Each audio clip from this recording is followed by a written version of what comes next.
आपण मागावे फक्त एका रामाजवळ. आपल्या जीवनामधील प्रत्येक क्रिया ही रामाच्या करिता व्हावी. आपले जगणे देखील त्याच्या सेवेसाठी असावे.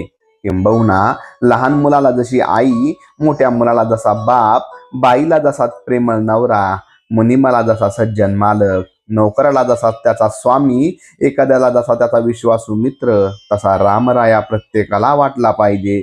म्हणून प्रत्येकाने गोंदवल्यास यावे. भगवंताच्या अस्तित्वाची खरी जाणीव होऊन त्याच्या अनुसंधानामध्ये जीवनाचा प्रत्येक क्षण कसा घालवावा हे सगुण उपासनेशिवाय सामान्य स्त्री पुरुषाला समजणे अशक्य आहे.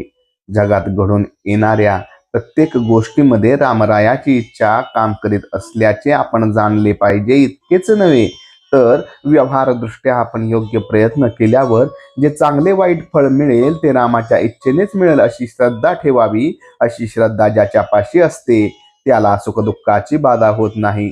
सर्व काही राम करतो, खरे करते पण रामाचे, हे नीट लक्षात आणून भगवंताकडे कर्तृत्व द्यावे आणि आपण मीपणात नाहीसे व्हावे. खरोखर आपल्या रामाला काय कमी आहे?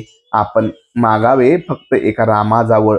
तो देईल अथवा न देईल, जे देईल त्यात समाधान मानावे. दुसरा कोणाजवळही आपण काहीही मागू नये. त्याच्यामध्ये आपल्या उपासनेला कमीपणा आहे. मात्र देणाऱ्याने स्वखुशीने दिले तर ते टाकू नये. माझ्या आयुष्यात मी नामाशिवाय दुसरे साधन केले नाही. माझ्या गुरूंनी मला नामच दिले, तेच नाम मी सर्वांना देत आहे.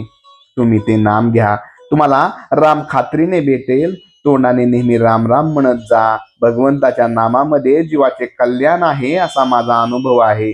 म्हणून जे जास्तीत जास्त स्त्री पुरुषांनी घ्यावे. कोणत्याही कार्याच्या पाठीमागे भगवंताच्या उपासनेचे बळ ठेवा.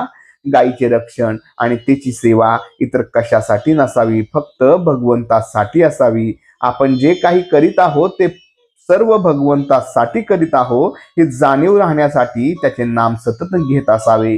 ज्यावेळी समाजातली पुष्कळ माणसे अमर्याद विषयासक्त बनतात त्यावेळी कलियुग सुरू झाले असे समजावे. सज्जनाची बुद्धी भ्रष्ट होऊन ते देखील विषयाधीन बनतात.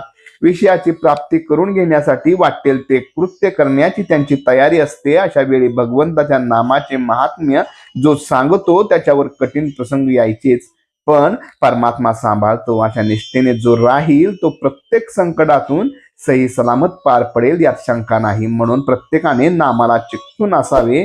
जगाचा नाद सोडा आणि भगवंताचे प्रेम जोडा.